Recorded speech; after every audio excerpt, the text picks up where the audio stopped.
Hello students, कैसे हैं आप लोग। मैं बता दूं, मैं भी बहुत अच्छा हूं। तो आज हम लोग करेंगे revaluation of assets and liabilities. तो revaluation of assets and liabilities जो ये कंसेप्ट है, ये आप लोग के लिए बहुत ही इंपॉर्टेंट है। चाहे आप एडमिशन का सम कर रहे हैं, चाहे आप रिटायरमेंट का सम कर रहे हैं, चाहे आप डेट का सम कर रहे हैं, तो ये तीनों में क्या होता है कि revaluation of assets and liabilities लगता ही लगता है। तो रीवैल्यूएशन का मतलब क्या होता है? तो रीवैल्यूएशन का मतलब हो गया re examination of assets and liabilities. तो जब भी क्या होता है कि नया पार्टनर का हम लोग एडमिशन करते हैं, तो वैसे टाइम पे क्या होता है कि एसेट्स एंड लायबिलिटीज जो बैलेंस शीट में दिया हुआ है उसका री एग्जामिनेशन किया होता है। क्योंकि क्या होता है कि हमेशा एसेट्स एंड लायबिलिटीज का वैल्यू एक जैसा नहीं होता है। मार्केट के हिसाब से क्या होता है कि वैल्यू कमते बढ़ते रहता है। और हम लोग जो बैलेंस शीट में जो भी लिखते हैं एसेट्स एंड लायबिलिटीज का वैल्यू, एक्चुअली वो क्या होता है, वो तो हिस्टोरिकल कॉस्ट होता है। किंतु आज के डेट में क्या होता है कि उसका मार्केट प्राइस किसी का हो सकता है बहुत ज़्यादा हो, किसी का कम हो। ठीक है। तो जब भी क्या होगा कि न्यू पार्टनर का एडमिशन होगा या किसी पार्टनर रिटायर ले रहा है या कोई किसी पार्टनर का डेथ हो गया, तो ऐसे में क्या होता है एसेट्स एंड लायबिलिटीज का रीएवल्यूशन किया जाता है। और रीएवल्यूशन करके देखा जाता है कि किसका वैल्यू बढ़ गया है और किसका वैल्यू कम गया है। उसके बाद में ऐसा भी होता है कि जब नया पार्टनर आता है तो वो चाहता है कि जो भी एसेट्स एंड लायबिलिटीज हो वो बैलेंस शीट में फेयर वैल्यू पे हो, एक्यूरेट वैल्यू पे हो। पर और कभी कभी ऐसा भी होता है कि जैसे हम लोग ने एसेट्स खरीदा पर उसको हम लोगों ने बैलेंस शीट में रिकॉर्ड ही नहीं किया। कोई लायबिलिटीज हम लोग को पेमेंट करने के लिए है पर हम लोग ने उसको बैलेंस शीट में रिकॉर्ड ही नहीं किया। तो क्या होता है कि जब भी न्यू पार्टनर का एडमिशन होता है तो उसको आने से पहले, न्यू पार्टनर को एडमिशन देने से पहले हम लोग क्या करते हैं कि ये सारा कुछ जो भी है उसको हम लोग ओके कर लेता है। मतलब अगर किसी का वैल्यू अगर बढ़ गया तो उसको हम लोग बढ़ा के लिख देंगे, अगर किसी का वैल्यू अगर कम गया तो उसको हम लोग डिक्रीज करके लिखेंगे हम लोग। ठीक है। और इस प्रोसेस में क्या होता है कि जो भी एसेट्स का वैल्यू बढ़ गया या घट गया, लायबिलिटीज का वैल्यू बढ़ गया या कम गया, तो वैसे में क्या होता है कि मतलब रीवैल्यूएशन प्रॉफिट निकल सकता है और रीवैल्यूएशन लॉस भी निकल सकता है। मतलब कभी प्रॉफिट भी हो सकता है और कभी लॉस भी हो सकता है। तो रीवैल्यूएशन में क्या होगा कि जब भी प्रॉफिट या लॉस होगा उसको हम लोग ओल्ड पार्टनर्स में ओल्ड प्रॉफिट शेयरिंग रेशियो में हम लोग डिस्ट्रीब्यूट कर देंगे। तो मैंने क्या बोला, मैं फिर से एक बार बोल देता हूँ कि रीवैल्यूएशन में जो भी प्रॉफिट या लॉस होगा उसको हम लोग क्या करेंगे कि ओल्ड पार्टनर्स में ओल्ड प्रॉफिट शेयरिंग रेशियो में हम लोग डिस्ट्रीब्यूट कर देंगे, अगर हम लोग एडमिशन का सम कर रहे हैं तो। और रिटायरमेंट में तो क्या होता है कि सारा पार्टनर ही ओल्ड होता है, तो सब में क्या होगा, प्रॉफिट शेयरिंग रेशियो के हिसाब से डिवाइड हो जाएगा। और डेथ में भी सेम क्या होगा कि जितना भी पार्टनर है उनमें क्या होगा, ओल्ड प्रॉफिट शेयरिंग रेशियो में डिवाइड हो जाएगा। पर एडमिशन के टाइम पे ध्यान रखना है कि सिर्फ ओल्ड पार्टनर में ही डिवाइड होगा और वो भी क्या होगा, ओल्ड प्रॉफिट शेयरिंग रेशियो में। ठीक है। तो इसका जर्नल एंट्री क्या होगा, तो जर्नल एंट्री आप लोग मेरे साथ लिखते जाना। तो सबसे पहले क्या होगा, when the value of assets increase, when the value of assets increase, तो एसेट्स का वैल्यू अगर इंक्रीज होगा तो जर्नलिस्ट क्या होगा, assets account debit to revaluation account, revaluation account. Number 2, when the value of asset decrease, when the value of assets decrease, तो assets का value अगर डिक्रीज होगा तो क्या होगा, एंट्री रिवर्स हो जाएगा, revaluation account debit to assets account. तो हम लोग ने जो डेबिट क्रेडिट का जो रूल्स है, जो हाई सेकेंडरी फर्स्ट ईयर में है, जहाँ जो मॉडर्न अप्रोच है डेबिट क्रेडिट का, तो उसमें भी हम लोग यही पढ़ा था कि एसेट्स का वैल्यू अगर इंक्रीज होगा तो हम लोग उसको क्या करेंगे, डेबिट करेंगे, और एसेट्स का वैल्यू अगर डिक्रीज होता है तो हम लोग उसको क्या करेंगे, क्रेडिट कर देंगे। उसके बाद में लायबिलिटीज के लिए हम लोग ने क्या सीखा था कि अगर लायबिलिटीज का वैल्यू इंक्रीज होता है तो क्रेडिट होता है और अगर डिक्रीज होगा तो क्या होगा, डेबिट होगा। तो उसी कॉन्सेप्ट को बेस करके हम लोग ने क्या किया, यहाँ पे एसेट्स का वैल्यू अगर इंक्रीज हुआ तो क्या होगा, एसेट्स को डेबिट कर दिया और रिवैल्यूएशन अकाउंट क्रेडिट हो जाएगा। और अगर एसेट्स का वैल्यू अगर डिक्रीज होगा तो क्या होगा, revaluation account debit to assets account. Number 3, when the value of liabilities increase, तो लायबिलिटीज का वैल्यू अगर इंक्रीज होगा तो क्या होगा, revaluation account debit to liabilities account, क्योंकि लायबिलिटीज क्या होता है, इंक्रीज होने से क्रेडिट हो जाता है। Revaluation account debit to liabilities account.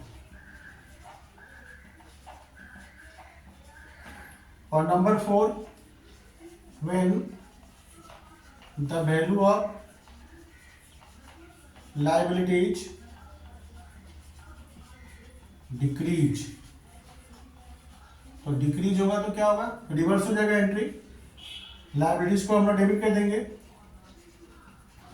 Liabilities account debit to revaluation account,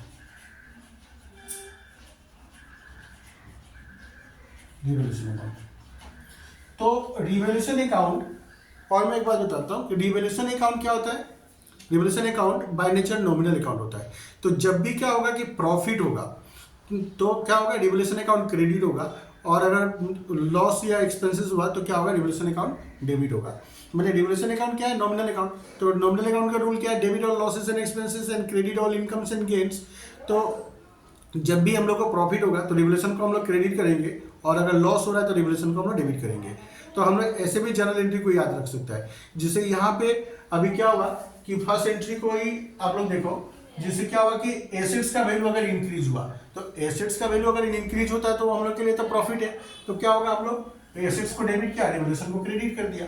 और एसेट्स का वैल्यू अगर डिक्रीज होगा तो हम लोग के लिए लॉस है, तो इसलिए रिवैल्यूएशन अकाउंट क्या होगा, डेबिट हो गया, और एसेट्स क्रेडिट हो गया।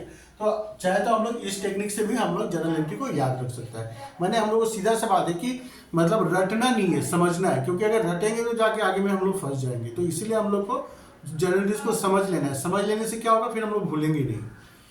तो यहाँ तक उम्मीद करता हूँ आप लोग ने लिख लिया होगा। तो अब next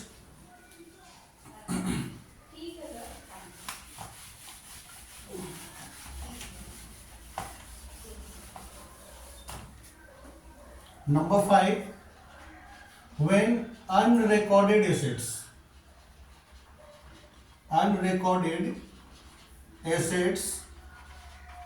brought into the books,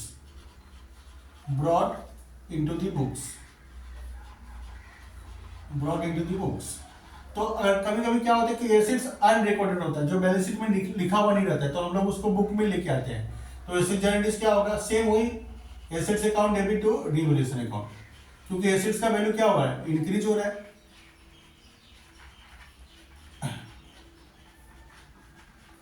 number 6, when unrecorded liabilities. कभी कभी ऐसा भी तो हो सकता है ना कि लायबिलिटीज अगर कुछ है, unrecorded liabilities brought into the books.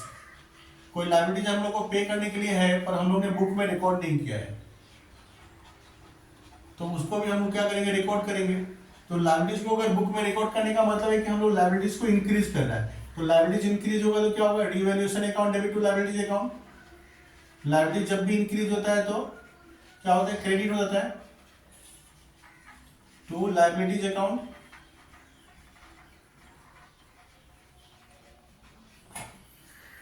Number 7, when provision for doubtful debts increase। तो प्रोविजन फॉर डाउटफुल डेट अगर इंक्रीज होगा तो जर्नलिस्ट क्या होगा, revaluation account debit to PDD account, क्योंकि ये तो हम लोग के लिए लॉस है। प्रोविजन जितना इंक्रीज होगा उतना हम लोग के लिए क्या है, लॉस है। तो रिवैल्यूएशन डेबिट होगा और provision for doubtful debt account को हम लोग क्या करेंगे, क्रेडिट कर देंगे। नंबर 7, ऐसा भी तो हो सकता है कि पीडीडी डिक्रीज हो जाए, तो when PDD provision for doubtful debt decrease, तो डिक्रीज होगा तो क्या होगा, उल्टा हो जाएगा, provision for doubtful debt account debit to revaluation account,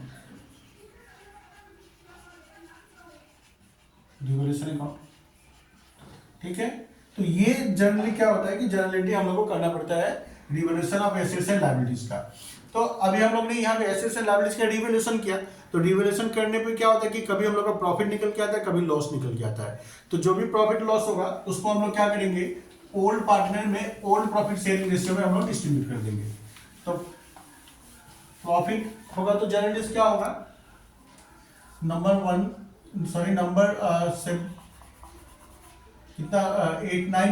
9, when profit on revaluation तो प्रॉफिट ऑन रिवैल्यूएशन, तो प्रॉफिट क्या होगा, तो क्या होगा, revaluation account debit, revaluation account को हम लोग डेबिट करेंगे to old partners capital account, old partners capital account. तो ये जनरली इसका होगा एडमिशन के टाइम पे, और अगर यही रिटायरमेंट का होगा तो क्या होगा, revaluation account debit to all partners capital account. और number 10, when loss on revaluation, loss on revaluation, तो लॉस ऑन रिवैल्यूएशन में क्या होगा, एंट्री को रिवर्स कर देंगे हम लोग, old partners capital account debit